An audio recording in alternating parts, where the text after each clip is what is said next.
Saudara-saudariku yang dikasihi Tuhan, Shalom, salam damai sejahtera untuk Anda semua. Selamat bertemu kembali dalam Renungan Harian Katolik.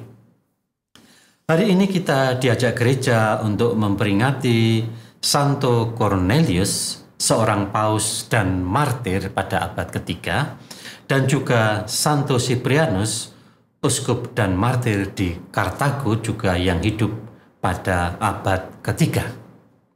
Mengapa gereja kemudian merayakan kedua orang kudus ini bersama-sama? Kiranya gereja mau mengajak kita untuk belajar dari kedua orang kudus ini, mengkomunikasikan dirinya sebagai seorang sahabat, namun sekaligus juga mengkomunikasikan imannya dalam persahabatan yang benar. Maka mari kita melihat juga semangat itu di dalam Injil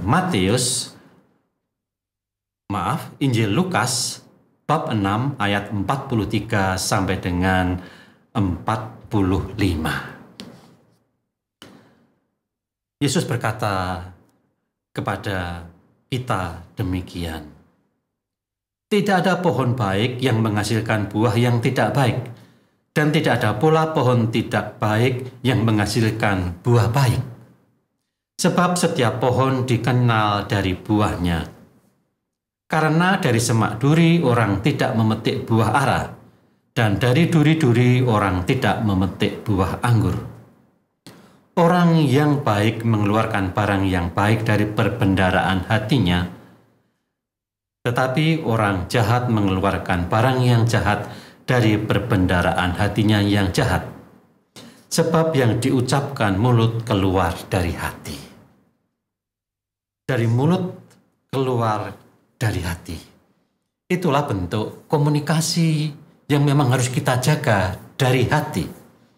Itulah bentuk persahabatan yang harus kita jaga dari hati yang baik. Memang kadang-kadang kita sulit untuk membedakannya.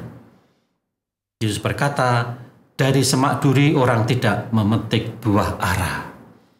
Tapi dalam kenyataan memang bukan hanya itu.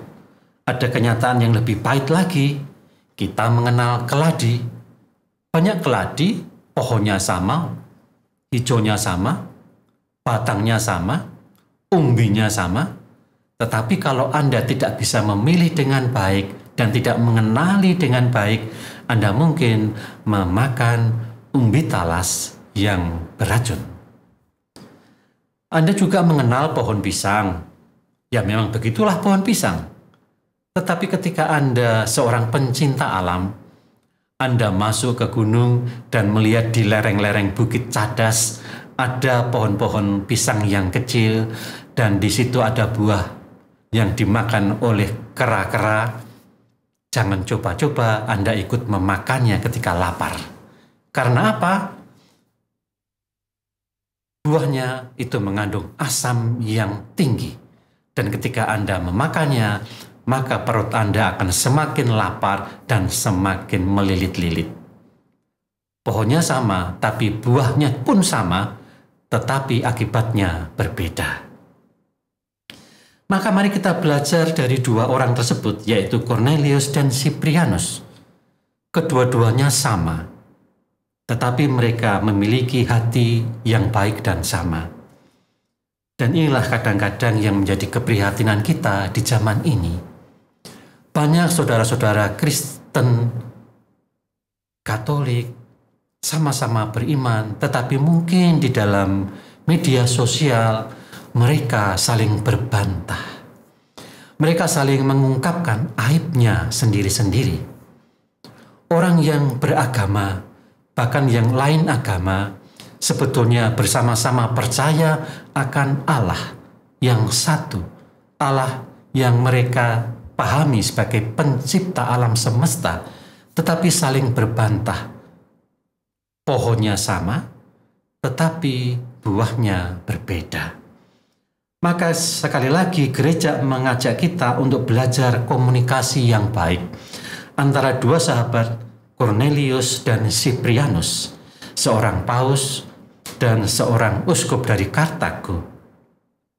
Siprianus mengajak orang untuk selalu mencintai gereja dan pausnya. Karena apa? Kedua-duanya adalah simbol cinta kasih, bukan simbol kekuasaan. Kedua-duanya gereja dan paus adalah simbol pelayanan dan bukan kekuasaan. Tetapi yang mungkin telinga saya yang salah, ada beberapa media, mungkin juga pribadi-pribadi yang tidak setuju dengan apa yang diungkapkan oleh paus dalam apa yang menjadi pemikirannya.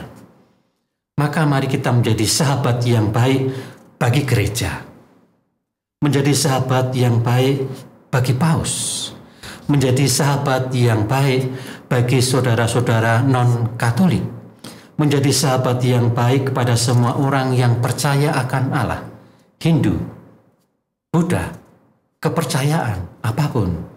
Mari sungguh kita belajar di zaman ini, zaman yang mudah curiga, zaman yang hatinya kecil tetapi tidak memiliki cinta yang besar. Mari kita belajar dari Cornelius dan Siprianus, persahabatan yang tumbuh dari hati yang baik. Amin.